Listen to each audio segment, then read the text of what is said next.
Hi, everyone. Welcome back to Elections Weekly. Elections whenever I want, I guess, because it has been a while since I've been on my channel talking about electional astrology. And you know what? Sometimes life is that way.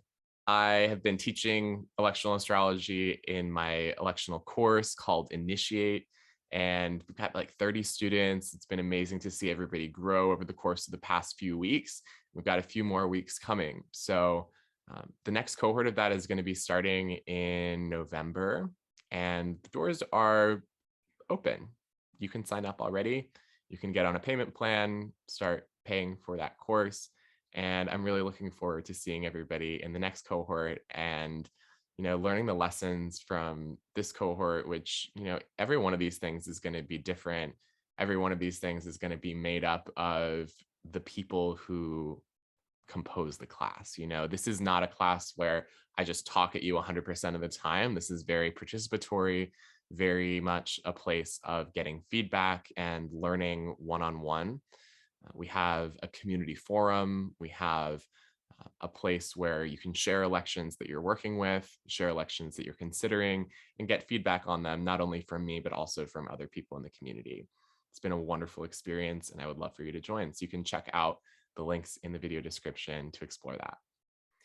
So what do we want to talk about this week? Well, I wanted to talk to you about the Venus-Jupiter square. We currently have this square between Venus and Jupiter happening in the signs of Cancer and Aries. Dorothea says that this configuration of Venus and Jupiter is about as good as it gets for weddings, for getting married. It's really interesting how they thought about this. The configuration that was said to be absolutely ideal is actually a chart that we have coming up this week. The chart will be on August 3rd. August 3rd. It's about a week from today as I post this. And this configuration is very special because of the way that all of these planets are looking at each other. If you think about planets and their personalities, planets and their momentary feeling, right? Like, how does that planet feel in that moment based on what energies it's interacting with around the chart? What other planets is this one planet looking at? And how is this conversation happening? This is what we're looking at when we're looking at aspects. So the aspects that are really important in this chart are a square between Venus and Jupiter and a square between Venus and the moon. So we have Venus here at the apex of this T-square. And what's super special about this one is that the moon and Venus are exchanging signs. They're in each other's homes. Venus in the home of the moon in Cancer, and the moon in the home of Venus in Libra. And so there's an exchange of resources. There's collaboration happening between Venus and the moon in this case. And Jupiter is configured to these planets as well, providing a jolt of fiery optimism with Jupiter and Aries, an attitude of yes, we can, or with Jupiter having just stationed retrograde, an attitude of let's consolidate this hope. Let's consolidate what we have gained and concretize it. There's something about Jupiter retrogrades that are tests of faith and pushing forward into a new future with this fiery Aries energy, but in a way that is grateful for what has already been gained. And I think that's a beautiful energy to have in entering a partnership in a more official way, being grateful for what has already been gained, for the love that has already been felt and the love that is being brought forward into the future through this union. It's wedding election season. The summertime is always the time that I get the most people reaching out to me for wedding elections. So if that's you, I would love to work with you. This is a chart that I've given to a couple people, and there's a few more charts coming up over the course of the next several months that I really love for weddings. So if you'd like to see if those are a good match for you and your timing, and also if they layer or they contact your own natal chart in a positive and supportive way, I would love to talk to you about that and see how this astrology weather supports your partnership. In terms of this particular chart, Having a Libra rising chart, I really like this for anything to do with partnership. And the moon in Libra as well. Imagine being in a partnership where the moon and the ascendant are in Libra. What would that be like? I imagine it might be a little bit difficult to choose when, or choose, where you want to go to dinner, that kind of thing, or like what you want to have for dinner that night. We have this thing about Libra and the indecisiveness, but there's also, the energy of that indecisiveness with Libra is very much about a commitment to collaboration, a commitment to doing things together. And that's a beautiful thing to have in a partnership, isn't it? I often think about how Libra is the exaltation of Saturn. And so that indecisiveness is similar to what we see with Saturn, with the hesitation that Saturn can bring and the carefulness that Saturn brings. There's so much care in Saturn, so much care that we can bring into the world by communing with Saturn. Saturn is the original planet of preservation. When we think about the myth of Saturn and when Saturn castrated the sky god Uranus, this was not an act of violence for violence's sake alone. The scythe that performed this was a scythe of the earth. It was a scythe of adamant. You might be familiar with, like in Marvel, adamantium, right? Like there's a very old lineage of this magical metal that Saturn's scythe is made of, adamant. It's a magical substance, and it was created by Gaia for Saturn to free the earth from the tyranny of the sky. The sky would not let the earth beings out. Birth needed to be given. Gaia needed to give birth. And so Saturn had to remove Uranus from Gaia. And that's what the castration is about. And it's from this castration that we receive Venus. Venus is born in this scene as the removed member of Uranus falls from the sky. It lands in the ocean, and there's foam. And from this foam, Venus rises and comes ashore.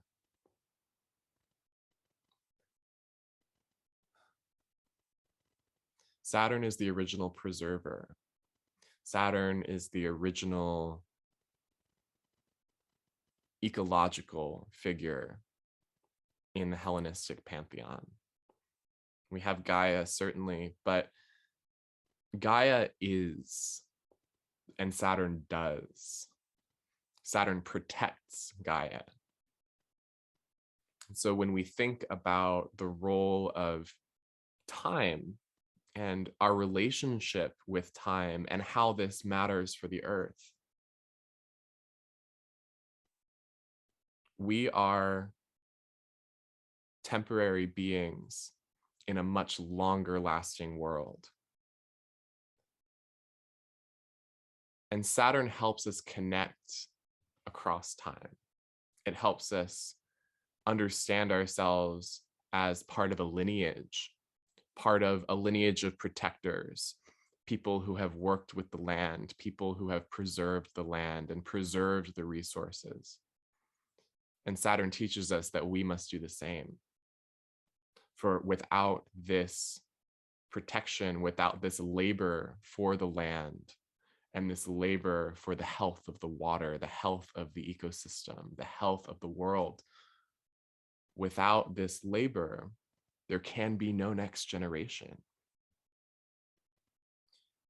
And as Saturn has moved through its domiciles of Capricorn and Aquarius, this reality has become increasingly clear.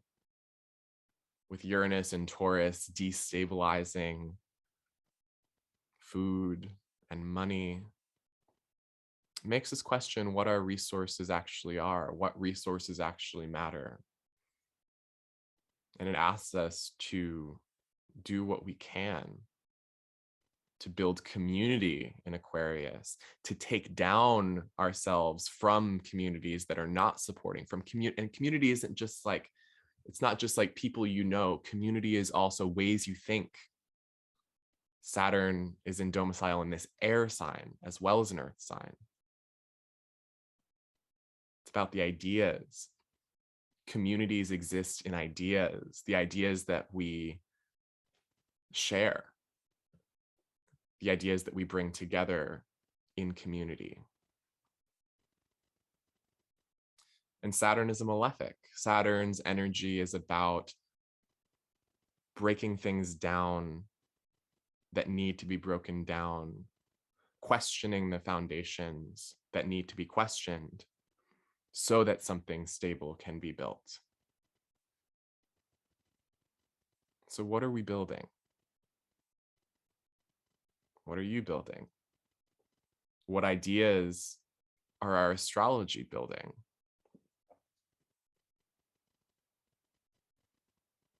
Who do you want to be in community with? What ideas do you want to be the source of your community? I would propose joy. And I think this chart speaks to that. So thank you for joining me today on this slightly different version of an electional delivery for you. Thinking about just this one chart and everything that can flow from it. I think about elections as having a voice, and it doesn't only have a voice in the moment of that election. It has a voice for its entire life. It has a voice from the time that you observe the chart. It has a voice when the chart makes you feel something. It has a voice when it makes you worry about something. This contact that we have with our charts, with our elections, happens through time. It happens in many times. And so working with elections is not only about finding outcomes, securing certain outcomes, mitigating risks. These are all certainly part of the story. But I think there's also a part of working with elections, working with charts, just charts, the chart of the moment. We are already doing the work when we observe that chart. We are already doing the work in that moment of observation, in that moment of contemplation. It is working on us. It is working through us. You just have to let it. And you need to practice. You need to practice. You need to build a vocabulary so that you can read. I was telling this to my students the other day. You need to read before you can write. And that's very much what my class is about. It's about reading and writing, reading the charts as they are. What is the situation that's being described?